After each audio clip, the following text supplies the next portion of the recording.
Unite on the South today. High-tech minds gather in Dunedin to celebrate their industry and some classy innovations. Invercargill residents are being encouraged to savour the South as part of a special food festival. And a popular Mosgiel hall gets ready to welcome back audiences after 350 new seats are installed.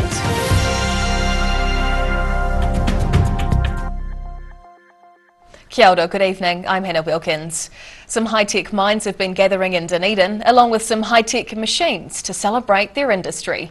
More than 100 of Dunedin's most technically minded people attended the event, showing off a few of the region's best innovations. Some of Dunedin's best tech minds, checking out some world-class machines. The New Zealand High Tech Awards started with a bang on Tuesday night, with an event hosted by local engineering firm United Machinists.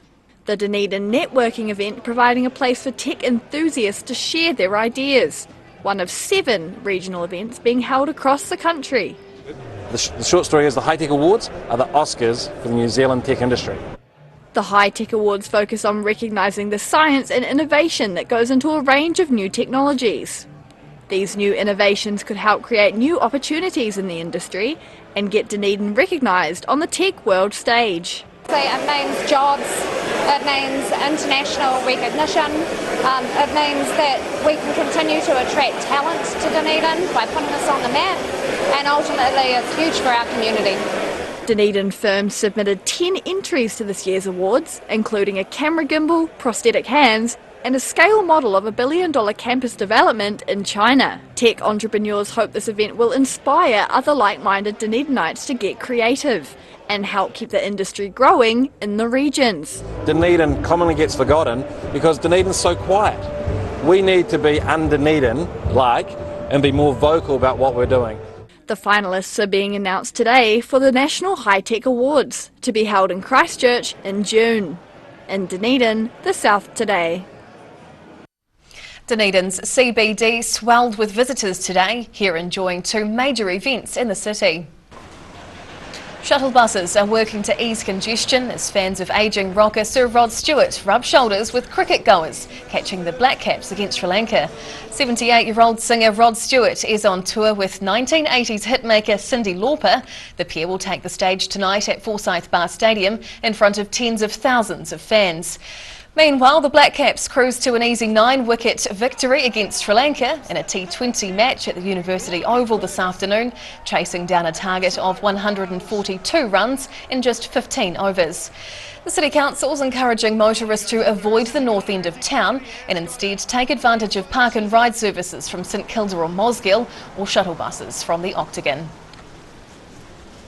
And Cyndi Lauper is due on stage at Forsyth Bar Stadium at around 7:20 tonight, with Rod Stewart beginning his set at around 8:40.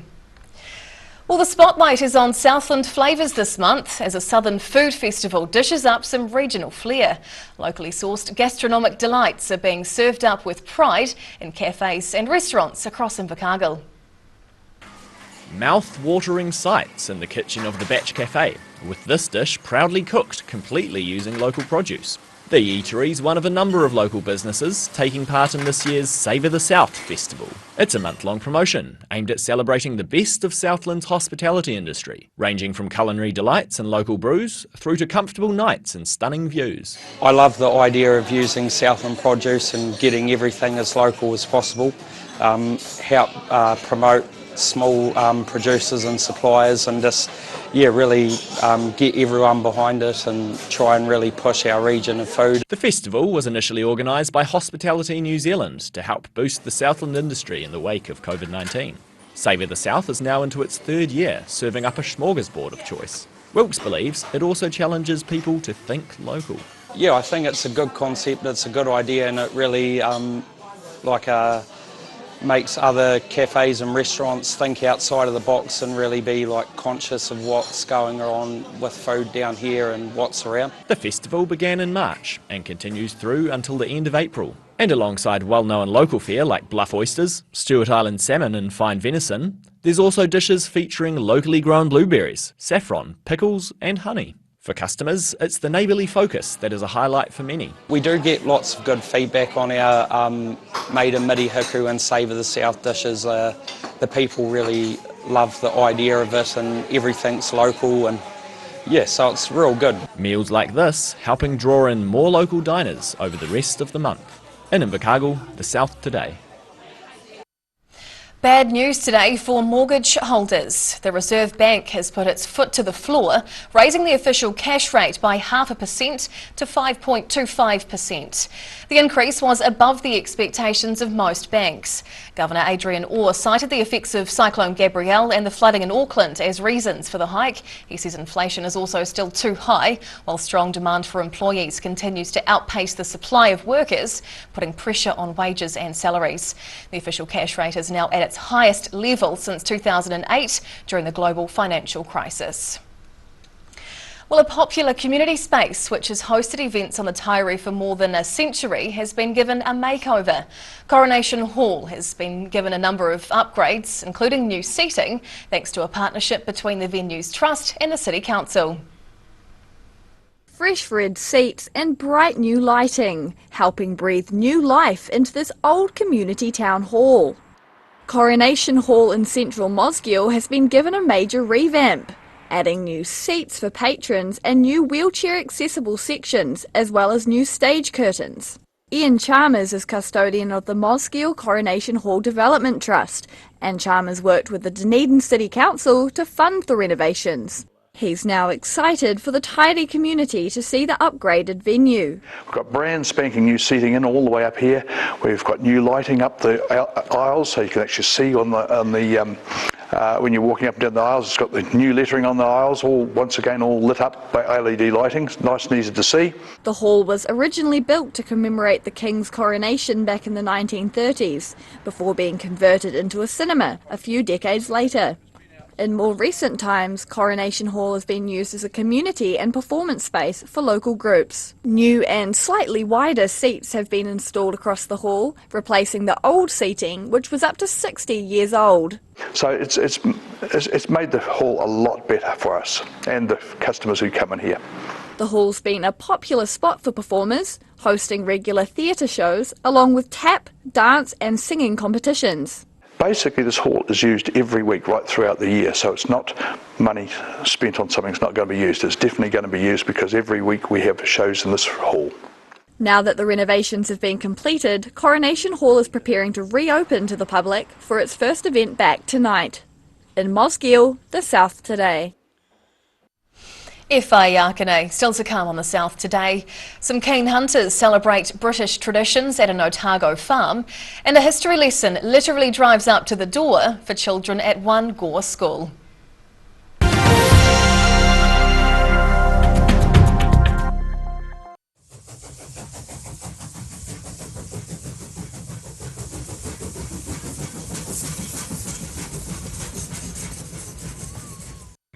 Easter Bunny Bargains! The name sucks, but John sure knows how to run a sale. There's 30% off beds, 25% off lounge, and 20% off everything else, plus pay it off interest-free.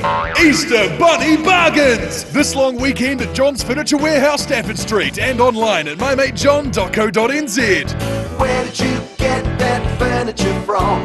Stafford Street and my mate John. Drive away your way with 3 incredible offers on the Honda CR-V Adventure Ready range. Choose from 2.9% finance with zero deposit, third finance, or lease a new CR-V from just $136 per week. These offers are only available for a limited time, so be in quick. From Honda. Garrador Dunedin, delivering quality, stylish garage doors in Dunedin for over 17 years. New doors, replacement doors and maintenance are all part of Garrador's quality service. Garrador Dunedin offers a full range of modern quality doors to suit any home. Come visit the team.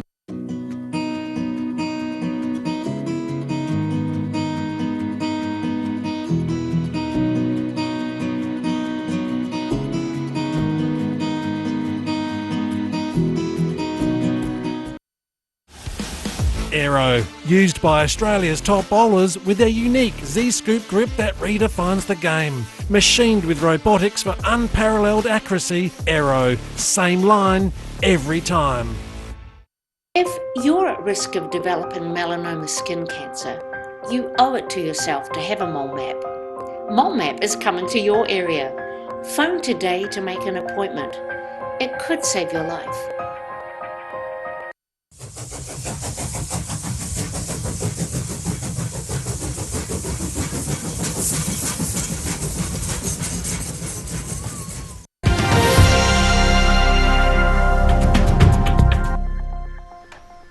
Tēnā koe, welcome back. While New Zealand is completely free of foxes, that didn't deter keen hunters from celebrating some British hunting traditions at an Otago farm. Packs of foxhounds sniffed out a trail across farmland, pursued by hundreds of keen riders on horseback. Releasing the hounds as hunters gallop off over the horizon for a humane hunt.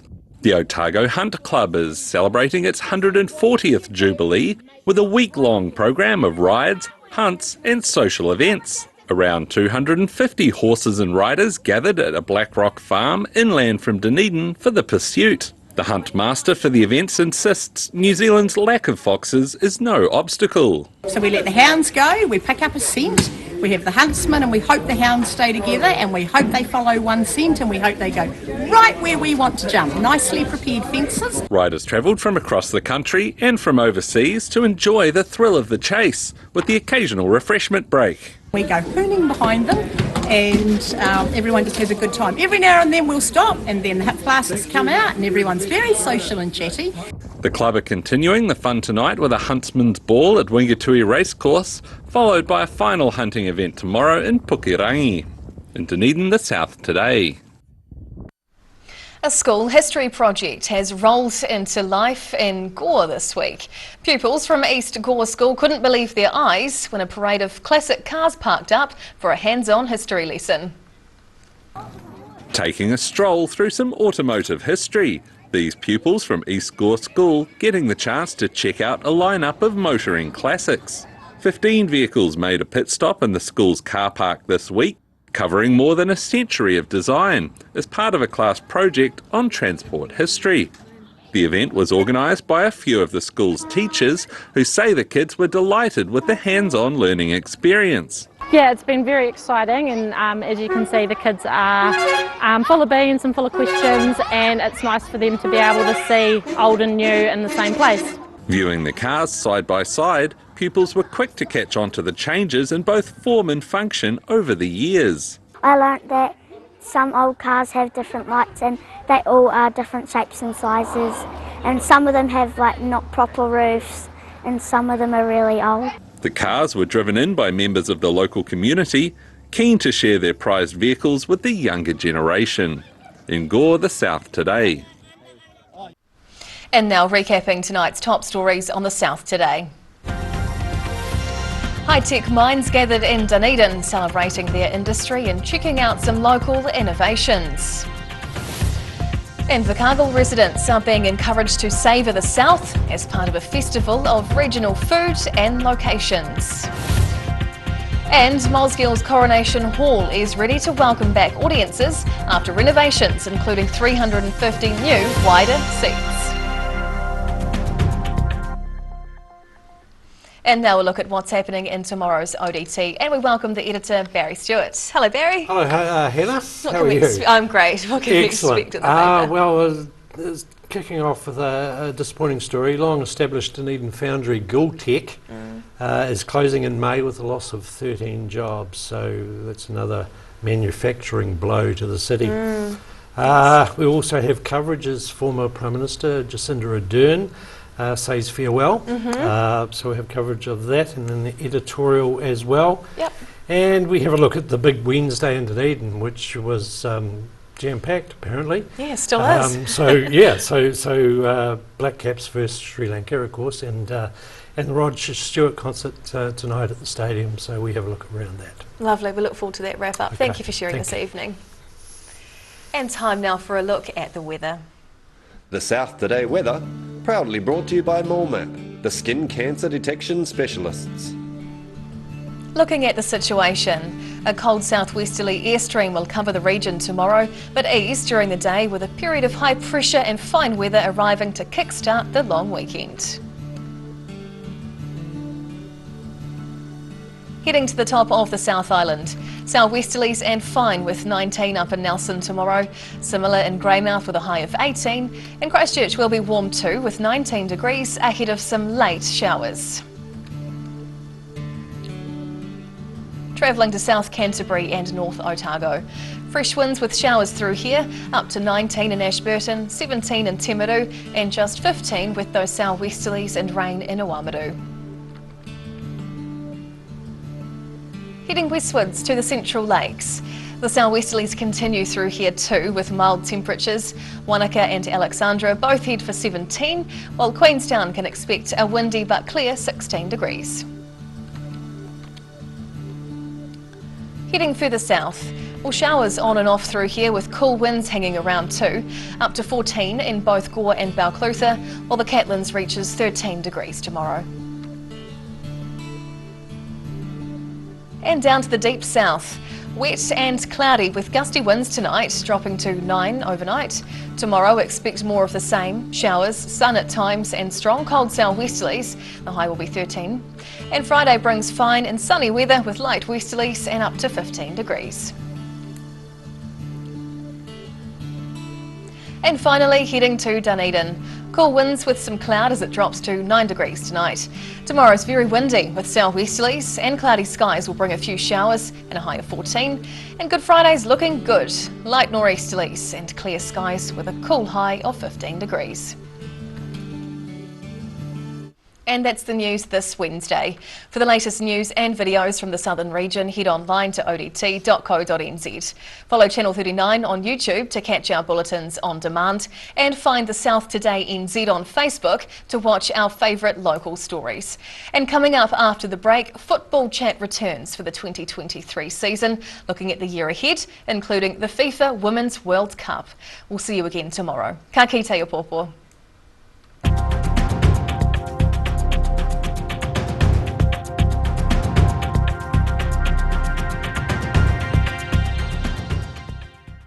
Public interest journalism funded through New Zealand On Air. Living Well Disability Resource Centre, a not-for-profit charitable organisation and your one-stop shop for information and resources to help you retain independence. We offer a wide range of assistive products from jar openers to mobility scooters and provide assessments for Total Mobility, the half-price taxi scheme. Come and see the friendly team. You'll find us on the corner of George and Bath Streets, ground floor of Burns House. Easter Bunny Bargains! There's 30% off beds, 25% off lounge, and 20% off everything else, plus pay it off interest free. And my mate John. Every day the team at Gillian supports grieving families at their time of need, from answering your questions to organising a farewell that reflects the wishes of your loved one. We can help. Call Gillian's today.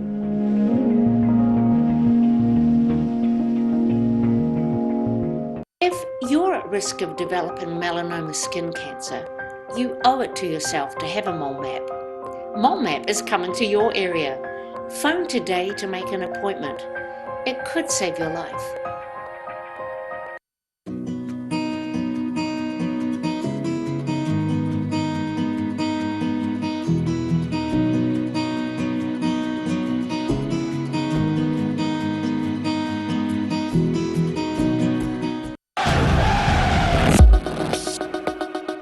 Passion, drama, competition, rivalry, marketing, numbers, atmosphere, power, fight, attack, intuition, love, hate, money, cash, millionaires, fans, and fans. Oh boy.